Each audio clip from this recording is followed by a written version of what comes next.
नमस्कार दोस्तों, स्वागत है आपका A to Z स्टोरीज अद्भुत ऑफिशियल पर। जय महाकाल, हर हर महादेव। श्री रुद्र संहिता द्वितीय खंड का पहला अध्याय है सती चरित्र। नारद जी ने ब्रह्मा जी से पूछा कि हे ब्रह्मा जी, आपके श्रीमुख से मंगलकारी व अमृतमयी शिव कथा सुनकर मुझ में उनके विषय में और अधिक जानने की लालसा उत्पन्न हो गई है। अंत भगवान शिव जी महाराज के बारे में मुझे बताइए। विश्व की सृष्टि करने वाले हे ब्रह्मा जी, मैं सती जी के विषय में भी जानना चाहता हूं। सदा शिव योगी होते हुए एक स्त्री के साथ विवाह कर गृहस्थ कैसे हो गए? उन्हें विवाह करने का विचार कैसे आ गया? जो पहले दक्ष की कन्या थी, फिर हिमालय की कन्या हुई, वे सती पार्वती किस प्रकार शंकर जी को प्राप्त हुई? पार्वती जी ने किस प्रकार घोर तपस्या की और कैसे उनका विवाह हुआ? कामदेव को भस्म कर देने वाले भगवान शंकर के आधे शरीर में वे किस प्रकार स्थान पा सकी? उनका अर्धनारीश्वर रूप क्या है? हे प्रभु, आप ही मेरे इन प्रश्नों के उत्तर दे सकते हैं।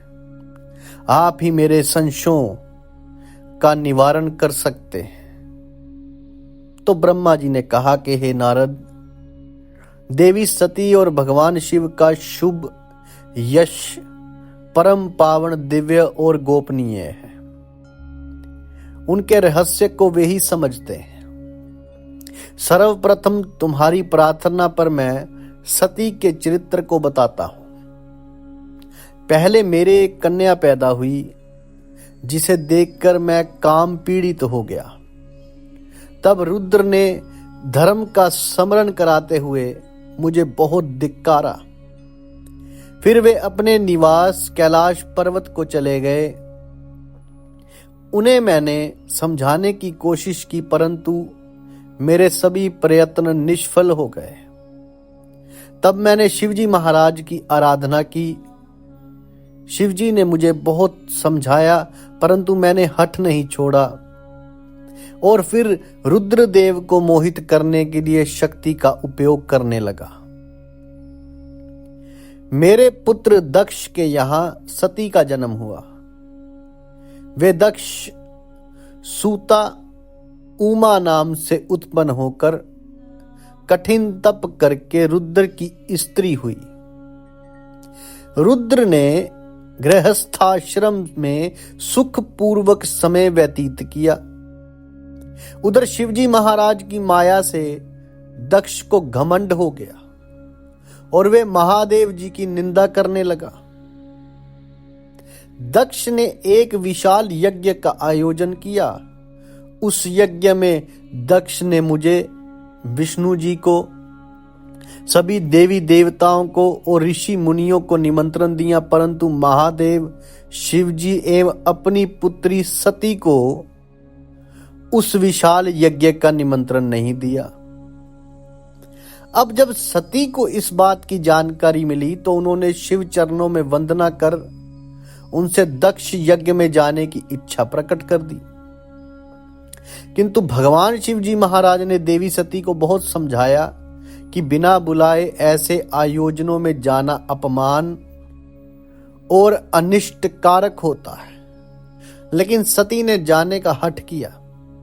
शिव ने भावी को देखते हुए आज्ञा दे दी, क्योंकि भाव बहुत बढ़ गया था। शिव सर्वज्ञ हैं। सती पिता के घर चली गई। वहां यज्ञ में महादेव जी के लिए भाग ना देख के और अपने पिता के मुख से अपने पति की घोर निंदा सुनकर उन्हें बहुत क्रोध आया। वे महादेव की निंदा सहन न कर सकीं और उन्होंने उसी यज्ञ कुंड में कूदकर अपने शरीर का त्याग कर दिया। जब इसका समाचार शिव तक पहुंचा तो वे बहुत कुपित हुए। उन्होंने अपनी जटा का एक बाल उखाड़कर वीर भद्र नामक अपने गण को उत्पन्न किया।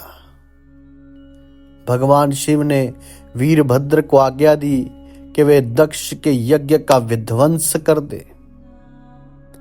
तब उस वक्त वीरभद्र ने शिव आज्ञा का पालन करते हुए यज्ञ का विध्वंस कर दिया और दक्ष का सिर काट दिया।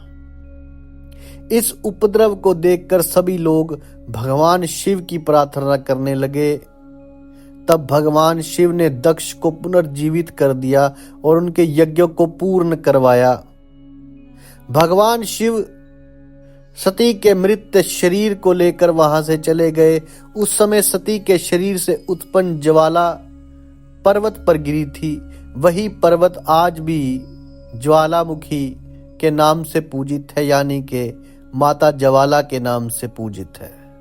आज भी उसके दर्शन से मनोकामनाएं पूर्ण होती हैं। वही सती दूसरे जन्म में हिमाचल के घर में पुत्री रूप में प्रकट हुई, जिनका नाम पार्वती था। तो उन्होंने कठोर तप द्वारा पुनर्महादेव शिव को अपने पति के रूप में प्राप्त कर लिया। जय महाकाल, हर हर महादेव। साधु संत फकीर गुरु रहबरों की सदा ही जय जयकार।